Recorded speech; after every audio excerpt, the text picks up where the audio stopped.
Hey, how you doing? Welcome to Godfather Barbecue in Italian. So here it is. I've been asked since we started this deal 3 months ago, whatever it's been. Everybody I bump into, Cape Cod's a small area. So, do you have a chicken parm? Do you do chicken parm? And it's like I'm saying, I've said to myself all along, it's so simple. I mean, it's chicken cutlets and marinara and some cheese on it. But as I thought about it more, and I had another lady ask me tonight, I get it now. I mean, just because I do it, and I know a lot of people order it in restaurants or what have you, you just assume, or I assume that people know how to do it. And the reality is, they do. They just know how to. They just need to know how to put it together. Okay. So I have. This is definitely an Italian American dish in our household. Which is native, from Italy. There was no chicken parmesan, but we did cutlets, and that morphed, and the parmesan morphed into the household in my mom's generation, but not my grandparents. So I'm gonna run you through real quick. This is a simple recipe. I'm gonna just show you the ingredients, mix everything up real quick, get it ready to walk you through the chicken cutlet stage of it, which is the main portion. Um, on a side note, the marinara or tomato sauce is simple. We have a video on it. Go watch it if you'd like. But can of crushed tomatoes, about a quarter of a chopped onion, couple cloves of garlic chopped, olive oil, salt, pepper. Sweat the onions in olive oil. Add your tomatoes. Cook it for half an hour. Done. Okay, much better than buying something out of the jar. If you're gonna go through the work of making, homemade cutlets, do just take that next step. You'll thank me for it. Okay, so I'm gonna run you through this. This is actually two whole chicken breasts, medium size. I've went ahead and butterflied them, which is basically just cutting them right down the center, trimmed them up nice, take all the fat out and all the cartilage and everything else that's in there. Please clean it up nice. Salt and pepper that. I'm going to be frying in a mixture of light olive oil and butter. The butter's a browning agent. It'll help get those cutlets nice and brown. Salt and pepper. I've already seasoned the cutlets with it. You'll need it for your sauce if you're going to make that. I'm going to use some basil, some parsley, a few eggs, all-purpose flour, a mixture of regular breadcrumbs and panko breadcrumbs.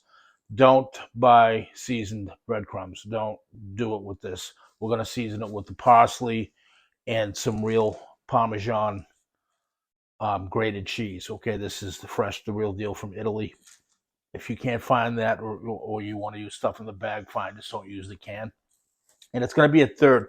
I'm only doing a few cutlets here, a few dishes, but everything is kind of to taste or to how big you're cooking. But I'll give you the measurements we're doing for this. But we're probably going to end up using about a cup and a half of the breadcrumb mixture. So you'd have per cup, 1/3 of the both types of breadcrumbs and 1/3 of the Parmesan cheese. One of the secret things that I do, and I'll show you when we get there, is I use provolone as well, which is a restaurant secret. And I also use fresh, well, it's about as fresh as you can get it. Not the shredded mozzarella, the low fat. I use the I guess we'd call it semi-fresh, but buffalo mozzarella. Okay, so I'm gonna go ahead and get this all set up for the frying side of this, and we'll see you back in a minute. All right, so we're back. Real simple stuff. Now, I just want to make a couple real quick notes. If I'm just doing regular chicken cutlets, and which we love and make a lot, I would normally season the flour. Okay, it's very important anytime you use flour, salt, and pepper because it doesn't come seasoned. A lot of people salt and pepper the eggs. I don't agree with that. The salt can do certain things to the eggs. So because there's so much cheese, I mean, there's not a ton, but between the Parmesan that's in the breadcrumbs and the buffalo and the um, provolone and the salt that's going to be in your marinara, it's plenty, and the salt that's already on the chicken. Okay, so don't worry about seasoning your chicken. You do want to make sure you also pat your chicken dry because you want the flour to stick to it and it to stay on. Okay, so simple process. We go flour, lightly touch it. Actually, sometimes a fork works good for this. I'm just going to lightly dredge it. Okay, shake off the excess. Egg.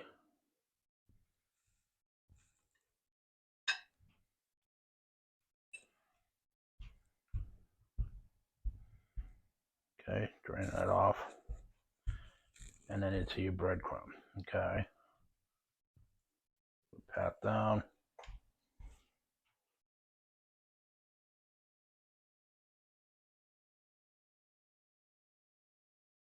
As far as frying oil goes, you can use whatever you like. Try to stay away from extra virgin olive oil. It is a little bit heavy, and it's also very expensive. So vegetable oil is fine. Even canola, people say don't use canola to fry with, but a lot of people have been doing that for a long time. Um,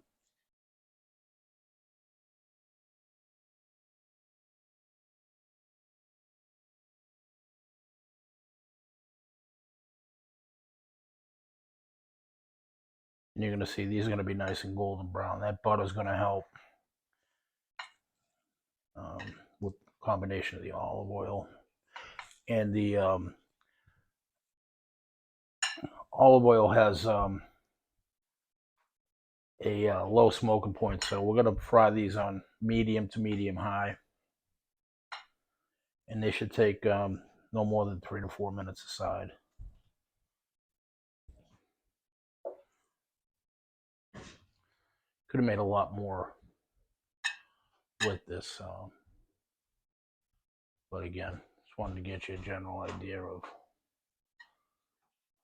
the process.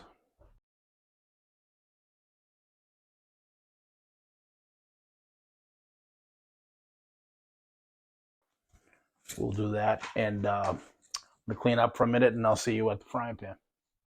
All right, so we're back. I've got about a quarter to a third of an inch of oil and butter in here. I want to just have it so when I put the cutlet in, it comes up to about half. And again, I don't want to scorch these. I just want it to be hot enough to fry. And the butter will do its job and help brown. So,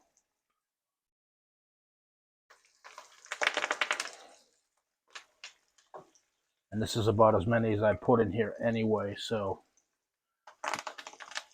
we don't want to crowd the pan. You'll end up not getting a good crispy cutlet. So these are going to be about 3 to 4 minutes aside. All right, time to flip. About 3.5 minutes.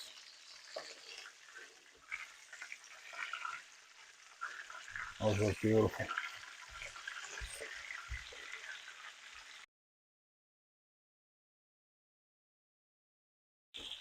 All right, so we're done. I'm going to go ahead and take these off, get them on a paper towel.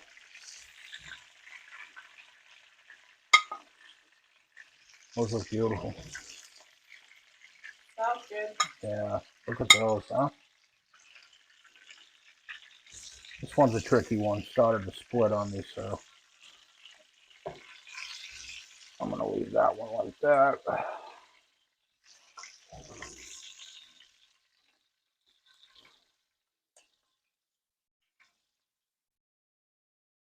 All right, so we're back. I've went ahead and got the rest of the prep done for the remainder of the meal, which is pretty simple. I've got the provolone, which, as I said, is a restaurant secret. I'm going to share with you. It's pretty cool. I've sliced some buffalo mozzarella real thin. Okay, this doesn't melt as well as regular sliced mozzarella, not being not the buffalo version because of the fat content. So you want to slice it thin. I've got some parm we're going to fresh grate. Got some mixture of basil and parsley here, and my marinara sauce. Okay, so let's talk about this provolone. Okay, so there are plenty of people that use provolone in this dish, so that's not that weird. But the way I've come to use it is, you ever notice when you're really particularly at restaurants, and some of the finer Italian restaurants do it right, but when you go to bite into a piece of chicken parm, there's a couple of things that I consider wrong. You may like it. One is they usually cut these big, thick slices of chicken breast. Two is they use too much sauce. Okay, it should be, again, my opinion, in all the the great restaurants in the Northeast, Italian restaurants, very little sauce on anything, and that goes all the way back to the Italians. I mean, my parents and my grandparents, even when you saw them eat pasta, there was hardly any sauce in there, just a coating. Okay, the too much sauce thing, I don't get, but again, if that's what you like, that's fine. So what we're gonna do to avoid that, when you cut your piece of chicken parm and you put it on the fork, and then your whole piece of breading, and I know everybody's experienced this, you end up with just the chicken, and then you're picking up, what's happened is that sauce has gotten in and just turned it to mush, even if they only use a little sometimes, depending on how they cook it.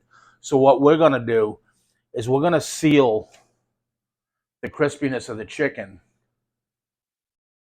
in with the provolone first, okay? And I don't sauce the bottom of whatever I'm baking it at. Again, I want to maintain the integrity of the cutlet. So when I plate it, you'll see on the plate itself, I'll put some sauce, and I'll spread it around, and that helps. If the people want more to be on the sides, they can dip it in. If they don't, there's gonna be, what I consider the right amount on top already. Again, you want this to be able to taste, so you can taste every element of it. Okay, so now I'm gonna go ahead. I've got my oven preheated to 475 back there too. Okay, now we'll put the sauce.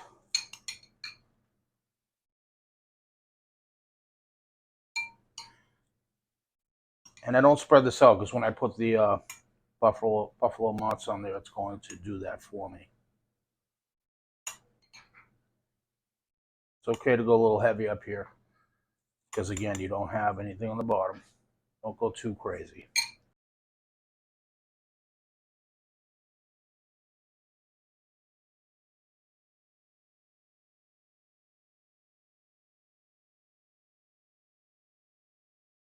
Okay, I'm going to put this in the oven, 475. I do this in the broiler too, and either way is fine. I like the broiler; it browns it up a little bit more. But not everybody out there watching this is going to know their broiler well enough to not burn it. Okay, so that's why I'm showing it. This way is perfectly fine. Most restaurants do it this way, but if you'd like to, you can broil this too. I'm gonna put it in the oven 475, 8 to 10 minutes. I'm gonna check it around 8, make sure it's not getting too dark, and by 10 we'll pull it, and I'll show you how we plate it up. All right, so back out of the oven. It was 10 minutes at 475. You could have let it go a little longer. I like the cheese, the buffalo, just like that. I'm gonna go ahead and just come over the top with a little parm. Smells delicious. Yeah, been smelling the whole house out. Okay, so for plating it up, it's a little bit hot.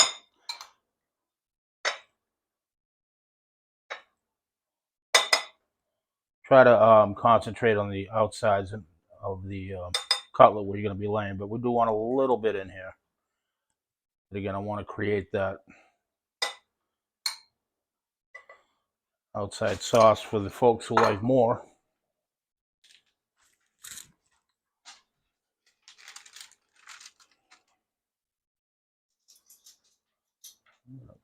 Lay that there. I mean, come on, folks. Try it out. Let me know. It's great. You're going, oh, let me show you what It's going to happen because of the way we did the provolone. Kept those, that cutlet, so it's not going to be all soggy. You cut it, oh, it's nice and tender too. Cut in and take a bite. Everything is going to be nice and level and together. Try the middle.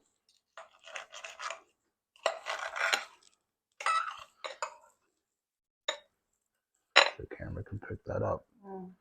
But you see, it's nice. It'll all, you cut a bite,